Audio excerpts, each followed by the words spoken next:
তো ব্যাপারটা হচ্ছে অলরেডি একটা আপনার লো প্রেসার এরিয়া তৈরি হয়েছে আর কি।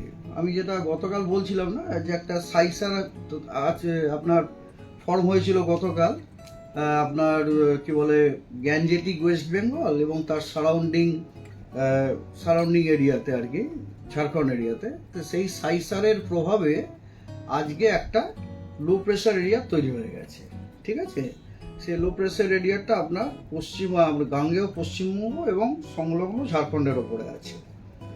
আর মোস্ট প্রবাবিলি এই যে সিস্টেমটা, এটা হয়তো আগামী 24 ঘন্টাতে ডিপ্রেশনে পরিণত হতে পারে এবং এই সিস্টেমটি আগামী 24 ঘন্টাতে পশ্চিম উত্তর পশ্চিম ডাইরেকশনে মুভ করার সম্ভাবনা আছে। আর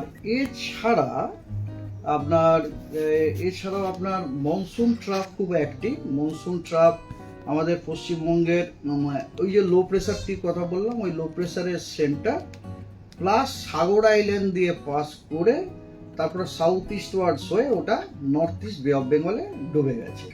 এটা হচ্ছে মোটামুটি সিনপটিক সিচুয়েশন এবং তার জন্য আপনার আগামী 7 দিন গোটা পশ্চিমবঙ্গে সব জেলাতেই আইদার ওয়াইড স্প্রেড রেনফল অথবা ফেয়ারলি ওয়াইড স্প্রেড রেনফল হওয়ার সম্ভাবনা আছে।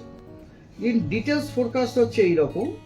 আজকে 2 আগস্ট পশ্চিমবঙ্গের সব জেলাতে ওয়াইড স্প্রেড রেনফল হওয়ার সম্ভাবনা আছে। 3 তারিখ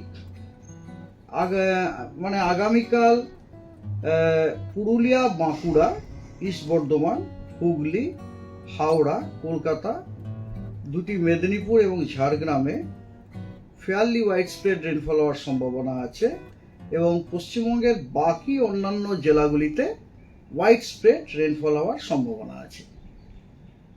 4 আগস্ট উত্তরবঙ্গের সব জেলায় ওয়াইড স্প্রেড রেনফল হওয়ার সম্ভাবনা আছে এবং দক্ষিণবঙ্গের সব জেলাতে ফেয়ারলি ওয়াইড স্প্রেড রেনফল হওয়ার সম্ভাবনা আছে।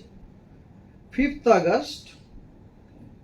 আগস্টে উত্তরবঙ্গের সব জেলাতেই ওয়াইড স্প্রেড রেনফল হওয়ার সম্ভাবনা আছে এবং দক্ষিণবঙ্গের সব জেলাতেই ফেয়ারলি ওয়াইড স্প্রেড হওয়ার সম্ভাবনা আছে এক্সেপ্ট পশ্চিম বর্ধমান, বীরভূম, মুর্শিদাবাদ এবং নদিয়া। এই 4টি জেলাতে ওয়াইড স্প্রেড রেনফল হওয়ার সম্ভাবনা আছে।